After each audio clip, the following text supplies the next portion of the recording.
This is Feature Miner. So I've covered a lot of evidence about rainbows and their connection to the firmament. We discussed the different layers of the rainbows. We discussed the double rainbow, and we've discussed the rainbow itself and how it seems like the rainbow is evidence of a dome firmament, with the rainbow itself proving this. Rainbows are undeniable proof that we are under a firmament. So you probably always wonder why a rainbow is in the shape of a dome, why it's always arched. Now science will tell you that a rainbow is caused when sunlight enters a water droplet, bends, reflects, and comes out as a visible spectrum. Now while that's true for the most part, what they're not telling you is that the raindrops are only there to act as a screen, to capture what's being projected. In order to fully grasp what a rainbow is, you first need to understand refraction. I know we've all seen this image before. Refraction is the bending of light as it transports from one transparent medium, like glass, into another.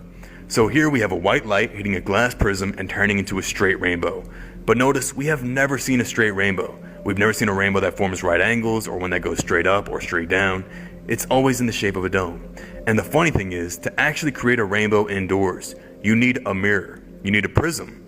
But not just any mirror, you need a mirror submerged in water. Now since our mirror here is flat, our rainbow, which is reflecting the water or mist, is going to be a straight flat rainbow. So understand, the rainbow is always going to take shape of the medium it's being reflected off of. So what is the medium being reflected outside? Our glass firmament, the glass dome. It's really that simple. Hast thou with him spread out the sky, which is strong and as a molten looking glass. Just as creating a rainbow indoors requires a mirror submerged in water, Genesis tells us that there are waters above our firmament. God made the firmament, which divided the waters which were under the firmament from the waters which were above it. And it was so.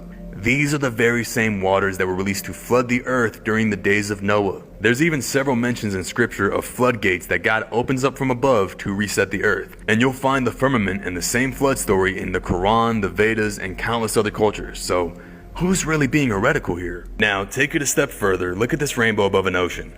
Notice how the colors are inverted in the ocean below from the original rainbow. The colors are in the opposite order. Well, obviously it's because the water is mirroring the rainbow, right? Now look at this double rainbow. What do you see? The second rainbow is just a reflection from the glass firmament above. The ocean below and the firmament above are both acting as mirrors, as above, so below. So now I'm going to cover some more information that's been coming out, because according to reports and observations and photographic evidence, people have been determining that the rainbows in the north part of the earth, so closer to the North Pole, appear to be a higher arc than rainbows when you go to the southern parts of the earth. And it only gets weirder, folks. You know what else is strange? The more north you go, the higher a rainbow arcs. For example, here's a rainbow in Alaska.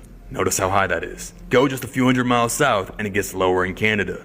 And you go much further out to Australia and here's what they start looking like. Then, if you look for rainbows in Antarctica, at least through photos, thanks to the Nature Channel, since none of us are apparently allowed to go out there unless we're willing to spend thousands of dollars for a guided tour to visit an ice shelf. But look how flat that rainbow is.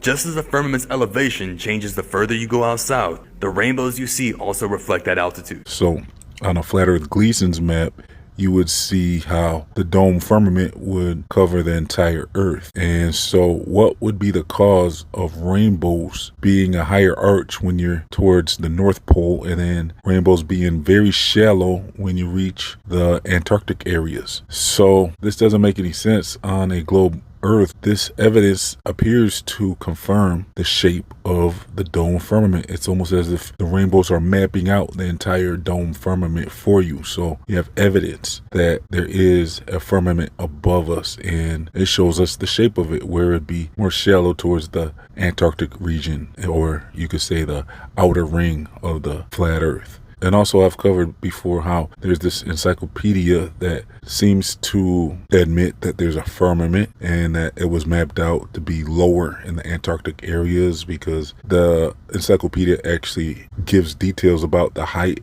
of the firmament in certain areas around the outer ring of the earth. So this evidence is very interesting, because not only is the arch higher in the northern parts or the center of the earth, but as you travel towards the Antarctic area, according to reports and observations, the rainbow gradually gets shallower. So as you go to the equator part of the earth, you'll see the arch of the rainbow getting a little bit shallower and less of a higher arch. And then as you travel closer and closer to the Antarctic area or the outer ring, you'll have a very shallow arch. And so this phenomenon appears to be more evidence of a firmament. Look, the firmament is very real. Look into Operation Dominic, Operation Fishbowl, Deep Freeze, all those military expeditions in the 1900s that you were never taught about in school. This is not news to your beloved government folks.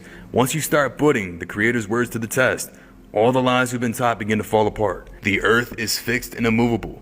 There are ends to the earth. There is water above and below, and the firmament is placed to divide them. So let me know your thoughts about all this in the comment section and what you think about all this. I'm going to leave links to my Dome Firmament playlist where you can find my other videos where I go deeper into this subject. Also, I'll leave links to my other channels, my social media, my Feed Your Mind store, my free email newsletters, and much more. If you would like to support this channel, please donate as little as $1 to help keep this channel online by becoming a YouTube member or a monthly Patreon. I also have a thank you button, so thanks for tuning in. This has been Feed Your Mind signing off.